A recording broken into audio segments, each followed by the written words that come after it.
മാപ്പ്. വിശുദ്ധ ലൂക്ക അറിയിച്ച സുവിശേഷം 23 അധ്യായം 34 തിരുവചനം. യേശു പറഞ്ഞു, പിതാവേ, അവരോട് ക്ഷമിക്കണമേ, അവർ ചെയ്യുന്നതെന്തെന്ന് അവർ അറിയുന്നില്ല. ഒരാളെ തകർക്കുവാനുള്ള ഏറ്റവും കഠിനമായ വഴി അയാൾക്ക് മാപ്പ് കൊടുക്കാതിരിക്കുകയാണ്.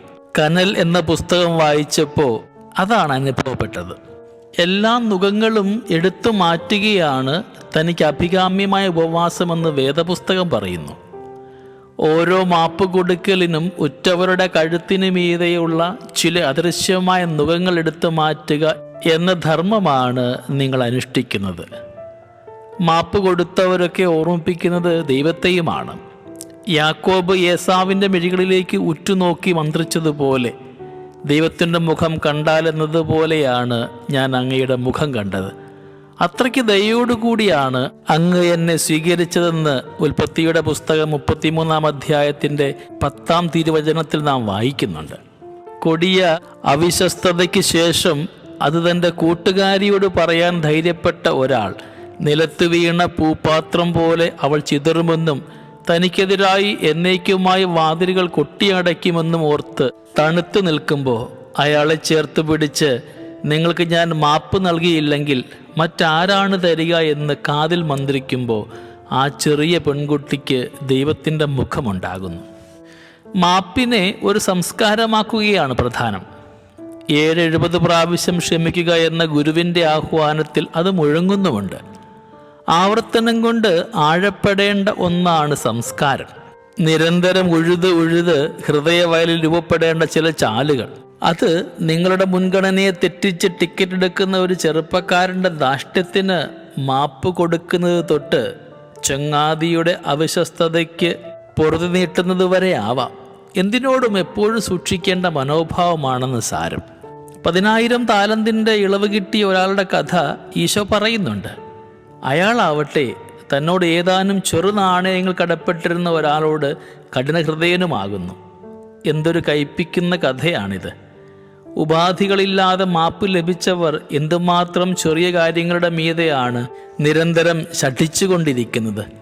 ഫലത്തിൽ അവർ അവരുടെ ജീവിതത്തെയാണ് കനമുള്ളതാക്കുന്നത്. കുറെ കൂടെ കനമില്ലാത്ത ജീവിതം ദൈവം നിങ്ങളിൽ നിന്ന് ആഗ്രഹിക്കുന്നുമുണ്ട്.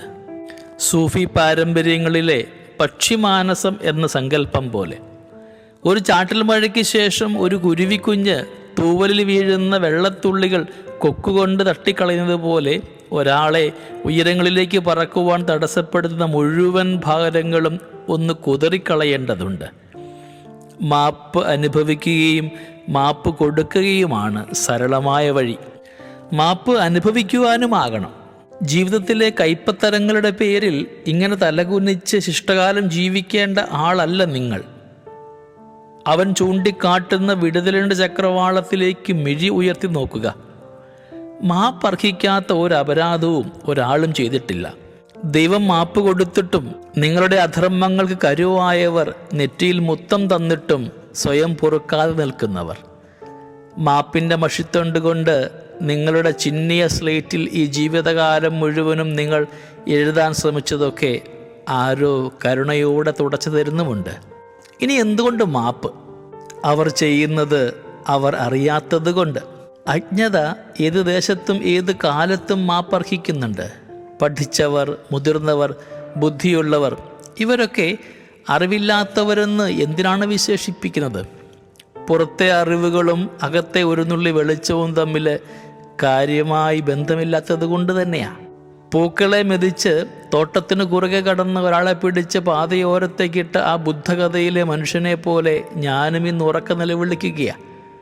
ദൈവമേ, അയാൾ അന്ധനായിരുന്നു. എൻ്റെ തോട്ടങ്ങൾ നശിപ്പിച്ചവരെല്ലാം അജ്ഞതയുടെ തുണി കൊണ്ട് മിഴികെട്ടി നടന്നവരുമായിരുന്നു. സ്നേഹമുള്ളവരെ, നമുക്ക് ഈ നോമ്പുകാലത്തായിരിക്കുമ്പോൾ 7/70 എത്ര പ്രാവശ്യം എന്ന് മാത്രമല്ല, ഏതറ്റം വരെയുമെന്നും അർത്ഥമുണ്ടെന്ന് തിരിച്ചറിയുവാനായിട്ട് നമുക്ക് ഈ നോമ്പുകാലം ഒരു കാരണമാക്കാം. ദൈവം നമ്മളെ എല്ലാവരെയും സമൃദ്ധമായി അനുഗ്രഹിക്കട്ടെ. നമ്മുടെ കർത്താവ് ഈശോ മിശിഹായുടെ കൃപയും പിതാവായ ദൈവത്തിൻ്റെ സ്നേഹവും പരിശുദ്ധാത്മാവിൻ്റെ സഹവാസവും നമ്മളെല്ലാവരോടും കൂടെ ഉണ്ടായിരിക്കട്ടെ, ഇപ്പോഴും എപ്പോഴും എന്നേക്കും. ആമേൻ.